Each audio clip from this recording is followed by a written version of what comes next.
Is soy food consumption turning men into pussies and making them more likely to adopt left-wing beliefs? You've probably seen the BuzzFeed Try Guys video where they measure their testosterone and it's literally half or less the normal level for a man. Their testosterone is so low, it's below the average for an 85 to 100-year-old man. We're all super freaking hot. Imagine my shock. Stop it right now. And as we know, the only men who seriously watch BuzzFeed are tofu-eating, male feminist virtue-signaling, beta-orbiter soy boys. Which led me to this, one of the funniest things on Twitter ever. This guy's compiled a huge list of the most virulently insufferable far leftists on Twitter. And guess what? They all consume soy products in copious quantities. Soy boys. Remember Will Wheaton, the twat who insulted Christians immediately after the Texas church massacre of Christians. He's a soy boy. The pez-neck New York Antifa professor who constantly tweets about wanting cops to be killed. He's a soy boy. Casey Newton, the Verge editor who said he'd walk through fire for Hillary Clinton. He's a soy boy. Arthur Chu, the Jeopardy winner who's such a good feminist, he wants to wipe out all men and admits he can't satisfy his wife. He's a soy boy. He's such a soy boy, he thinks Starbucks charging extra for soy milk is racist. This guy who said he was suicidal because he's ethnically white. He's a soy boy. This Tumblr male feminist who brags about how woke he is. He's a soy boy. This dude who's such an ardent feminist he took his wife's last name. He's a soy boy. This idiot who thinks saying all lives matter is racist and hates his own family because they're conservative. He's a soy boy. This communist who thinks anyone who disparages soy is a fascist. He's a soy boy. Jesse Cox, the comedian who said he'd rather die than see America stop taking in refugees. He'd be a soy boy. And that's the thing. There seems to be an even closer correlation between male feminist virtue signalers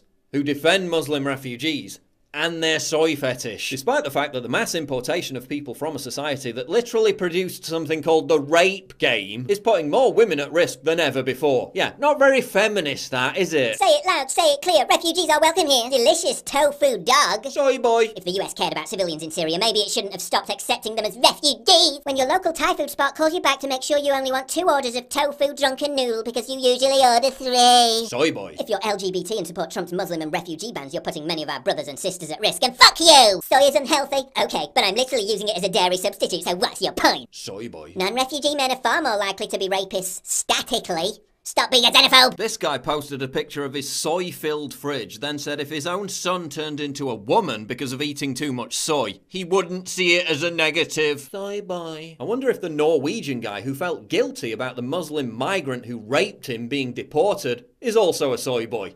Bet he is. What is it about soy that turns men into such spineless wimps? I mean, this guy is such a total pussy, it's stunning. Soybeans contain high amounts of phytoestrogens, organic compounds that mimic the female hormone estrogen in the human body. This reduces testosterone and lowers male sperm count. Men who eat half a serving of soy a day have 34 million fewer sperm per millimeter than those who don't. Men with low testosterone have impaired sexual functioning. They lose their libido. Men with high estrogen take on feminine traits. They find it harder to handle stress. I'm triggered. They become less assertive. They become low energy. Their voices get higher, their genitals shrink, they lose muscle tone, and they lose hair. The fact that they use soy therapy for women that are post-menopause, meaning that their femininity has sort of dropped, right? They don't have as much estrogen.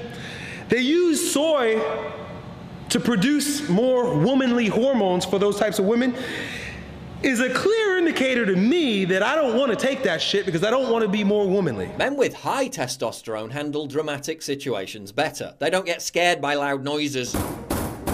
Low testosterone is also linked with mood swings and depression. It's a constant source of interest to me how my most obsessive and vehement haters on the left always relentlessly complain about how maniacally depressed they are. Studies have repeatedly shown how liberals are more unhappy than conservatives. Every year since 1972, when Pew began its study, significantly more Republicans have reported themselves to be very happy compared to Democrats. Soy lowers testosterone, and low testosterone causes depression. production. Obviously, it's not the only factor, but consider this. In 1992, soy food sales in the US stood at $300 million a year. They now stand at over $4 billion a year. This has coincided with a substantial drop in men's testosterone levels in the US since the 80s. According to Dr. Thomas Travison and his colleagues behind one such study, the average levels of the male hormone are dropping by about 1% per year.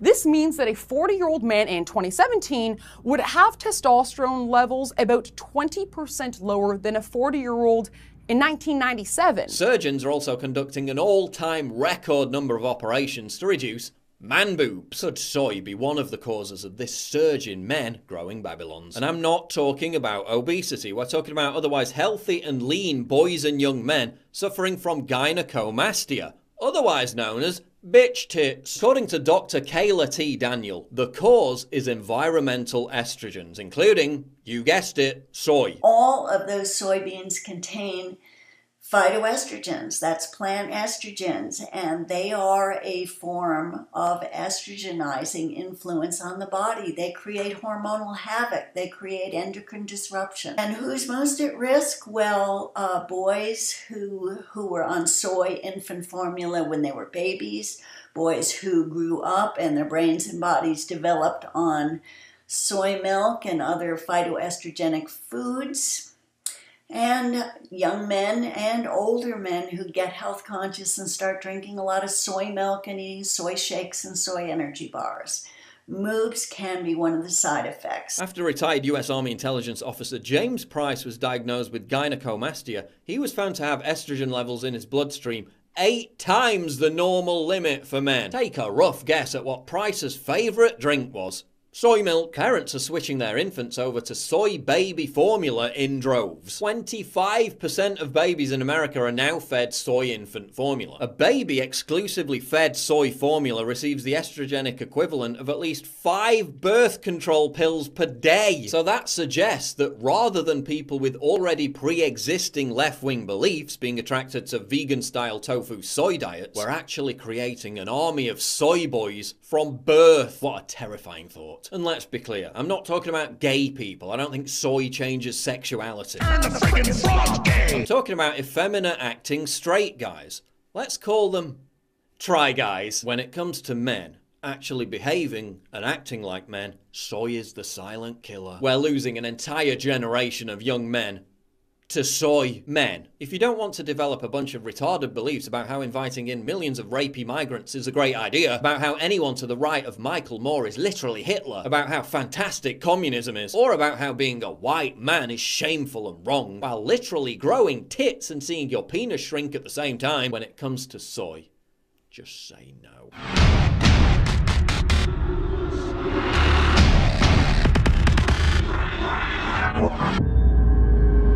Please click the big red button to subscribe. It really helps me when you do that, and click the bell to allow notifications so you never miss a new video.